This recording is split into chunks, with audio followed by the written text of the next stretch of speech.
خواتین و حضرات السلام علیکم ورحمۃ اللہ وبرکاتہ۔ ناظرین، پاکستان کے اندر حالات خراب ہوں یا کوئی بھی مسئلہ ہو، یہ کیسے ہو سکتا ہے کہ انڈیا اس میں ٹانگ نہ اڑائے؟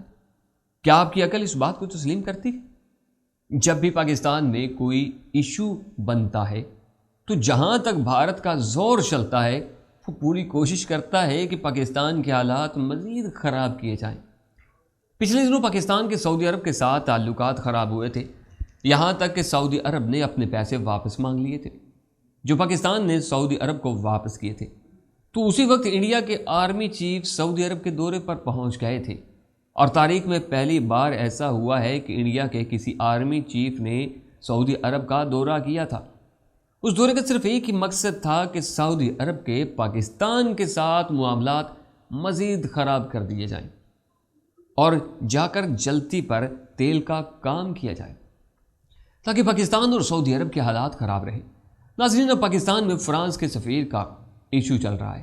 پورے پاکستان میں فرانس کے سفیر کے خلاف احتجاج ہو رہا ہے کہ فرانس نے نبی پاک صلی اللہ علیہ وسلم کی شان میں گستاخی کی ہے خاکے بنا کر۔ اللہ پاک معاف کرے، نعوذ باللہ۔ ان موذیوں کو تو کہیں بھی زمین پہ بھی جگہ نہیں ملے گی، یہ اللہ کے بڑے سخت فیصلے ہیں۔ اس لیے ہمیں فرانس کے سفیر کو یہاں سے نکال دینا چاہیے۔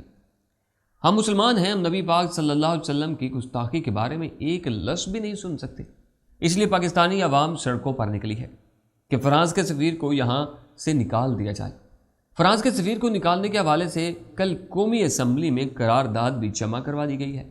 اب اس قرارداد پر بحث ہوگی، اس کے بعد فرانس کے سفیر کے حوالے سے فیصلہ کیا جائے گا۔ جیسا کہ آپ کو پتہ ہے کہ بھارت پاکستان کے حوالے سے کوئی موقع ہاتھ سے جانے نہیں دیتا۔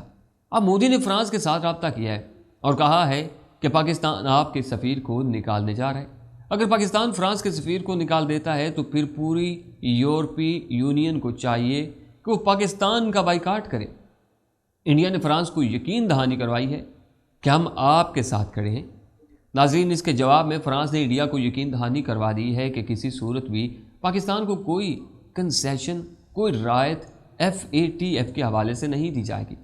فرانس پاکستان کو گرے لسٹ سے نکالنے کے لیے پوری کوشش کرے گا، اور اس کے ساتھ پوری یورپی یونین کو فرانس اپنے ساتھ ملا رہا ہے، جس کے بعد پاکستان کے گرے لسٹ میں رہنے کے امکانات ہمیشہ ہمیشہ کے لیے ختم ہو جائیں گے۔ آخر FATF کا تماشا کب شروع ہوا؟ ناظرین، اصل میں 1998 میں G7 کنٹری کا سمٹ ہوا تھا۔ اس کے بعد یہ تماشا FATF کے نام سے شروع کیا گیا، اور یہ تماشا اس لیے بھی شروع کیا گیا تھا کیونکہ ان کو پتہ تھا کہ مستقبل میں دنیا کے اندر ایک وقت ضرور آئے گا کہ جب مسلمانوں کو اللہ کی راہ میں لڑنے کے لیے ہر ملک سے بلایا جائے گا۔ پھر اللہ کی راہ میں لڑنے والے افغانستان میں گئے، وہاں پر سوویت یونین کے ٹکڑے ٹکڑے کیے۔ اللہ کی راہ میں لڑنے کے لیے پاکستان اور سعودی عرب سمیت پوری دنیا سے افغانستان میں سوویت یونین کے خلاف لڑنے کے لیے لوگ گئے اور سوویت یونین کے ٹکڑے ٹکڑے کر دیے۔ اس لیے انہوں نے کہا کہ ہم یہ قصہ ہی ختم کر دیتے ہیں۔ اس کے بعد یہ FATF کا قیام عمل میں لائے اور پھر ان کے مقاصد بڑھتے گئے۔ پہلے اس میں 16 کنٹریز شامل تھیں، اب اس میں تقریباً 39 کنٹریز شامل ہو چکی ہیں۔ اب اس پورے کھیل میں دنیا کے اندر سب سے زیادہ منی لانڈرنگ کا پیسہ انڈیا سے جاتا ہے۔ انڈیا کی بہت بڑی اکانومی ہے۔ ناظرین، دبئی سے لے کر UK، امریکہ تک بڑے بڑے منی لانڈرنگ اسکینڈل سامنے آتے ہیں، اور جو چھوٹے اسکینڈل سامنے آتے ہیں وہ بھی 60,000 کروڑ انڈین روپوں سے شروع ہوتے ہیں۔ لیکن انڈیا کو وائٹ لسٹ میں رکھا گیا ہے، ان کو پوچھا تک نہیں جاتا۔ کہتے ہیں کہ انڈیا میں کوئی منی لانڈرنگ نہیں ہو رہی ہے۔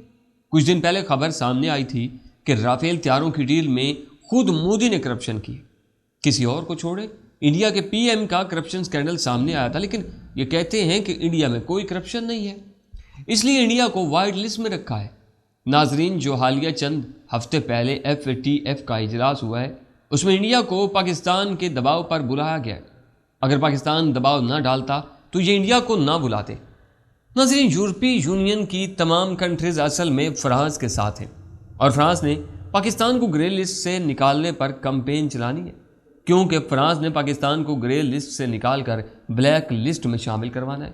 لیکن انشاءاللہ یہ اس میں کبھی کامیاب نہیں ہوں گے، کیونکہ پاکستان نے FATF کی ساری شرائط پوری کر دی ہیں۔ صرف 3 بل باقی ہیں، پاکستان اس پر بھی کام کر رہے ہیں۔ اور جب بھی FATF کا اگلا اجلاس ہوگا پاکستان انشاءاللہ وائٹ لسٹ میں شامل ہو جائے گا۔ یہ جتنی مرضی کوشش کر لیں پاکستان کے خلاف کمپین چلا لیں، ہم نے FATF کے حوالے سے اپنا کام پورا کر لیا ہے۔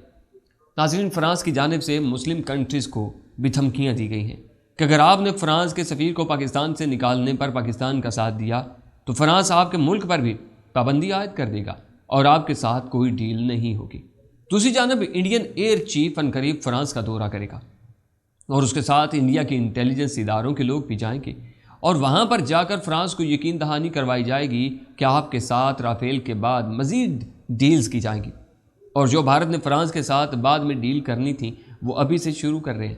ناظرین، بھارت کا پلان یہ ہے کہ فرانس کو اپنے ساتھ ملائیں اور فرانس کو اس بات کا یقین کروایا جائے کہ آپ نے جو بھی پاکستان کے ساتھ کرنا ہے ہم آپ کے ساتھ کھڑے ہیں۔ لہٰذا پاکستان اس بات کو اچھی طرح سمجھ لے کہ دشمن ایکٹیو ہو چکا ہے، ہم آپس میں لڑ رہے ہیں۔ پاکستان کے سابق وزیر اعظم شاہد خاقان عباسی نے کل پارلیمنٹ میں اسپیکر قومی اسمبلی اسد کیسر کو گالیاں دی ہیں کہ میں تمہیں جوتا ماروں گا، تم کو شرم نہیں آ رہی؟ اس طرح پارلیمنٹ چلتے، آپ ہمیں بات نہیں کرنے دیتے۔ اور پھر اسد کیسر نے شاہد خاقان عباسی کو گالیاں نکالی۔ خدا را اس بات کو سمجھ لیں کہ دشمن ایکٹیو ہو چکا ہے، آپ کے ساتھ کوئی نہیں کھڑا ہوگا۔ یہ بات آپ ذہن میں رکھ لیں، یہ لڑائی آپ نے خود لڑنی ہے اور اس کے لیے ہماری قوم کو تیار رہنا ہے۔ لیکن ناظرین، جو ایشو ہمارے پاکستان میں چل رہے ہیں، جو آئے دن کوئی نہ کوئی مسئلہ کھڑا ہو رہا ہے، اس میں میں یہ نہیں سمجھتا کہ دشمن کا دباؤ ہے، میں صرف اتنی بات سمجھتا ہوں کہ ہمارے چھوٹوں سے لے کر بڑوں تک ایمان کی کمی ہے۔ ہم لوگوں میں سب سے بڑا ایشو یہ پایا جاتا ہے کہ ہم اپنے بچوں کو دین اسلام کی طرف راغب نہیں کر رہے۔ ہمیں نہیں پتہ کہ دین کیا ہے، اسلام کیا ہے، ہماری بنیاد کیا ہے، ہماری نبی پاک صلی اللہ علیہ وسلم سے محبت کیا ہے، کتنی ہونی چاہیے۔ فرمان ہے کہ نبی پاک سے مومن وہ ہے جس کی محبت ایسی ہو کہ اپنے ماں باپ، اپنی اولاد، اپنی مال، اپنے جان کو بھی نبی پاک صلی اللہ علیہ وسلم کی شان پر قربان کر دے۔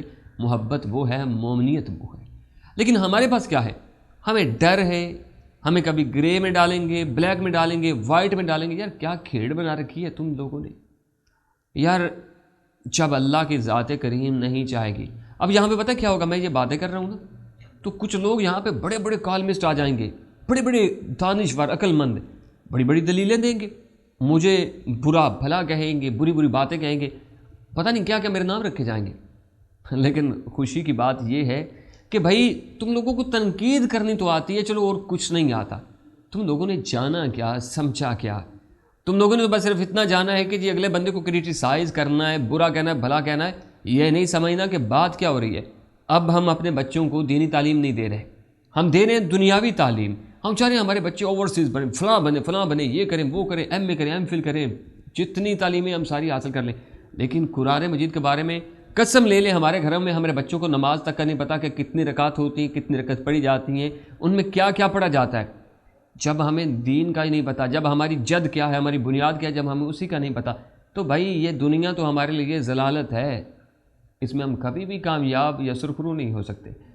تو میں یہ سمجھتا ہوں، اگر آپ کو یہ میری آخری بات پسند آئے تو ہماری حکومت جہاں پہ دوسرے کام کر رہی ہے وہ یہ بھی شرط عائد کرے کہ ہر بندے کو نماز پڑھنی چاہیے، نماز کے ٹائم پہ تمام دفاتر، تمام دکانیں وقتی طور ہاف ٹائم لے بند کی جائیں، اور یہاں پہ سیکیورٹی رائج کی جائے۔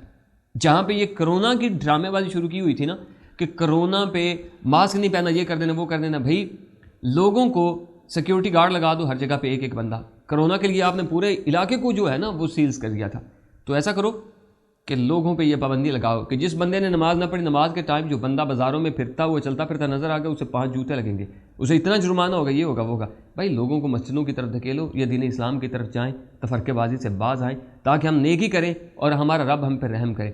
کبھی ہماری زمین پانی ختم کر رہی ہے، کبھی ہماری ہواؤں میں نمی ختم ہو رہی ہے، کبھی ہمارے پاس گرینری ختم ہو چکی ہے، ہمیں سکون نہیں ہے، بیماریاں ہیں، اٹیکس ہیں، پرابلم پتہ ہی نہیں چلتا، بندہ چلتا چلتا مر جاتا ہے۔ یار یہ ساری چیزیں تب ختم ہو سکتی ہیں جب ہم اپنے اللہ کی طرف لوٹ جائیں۔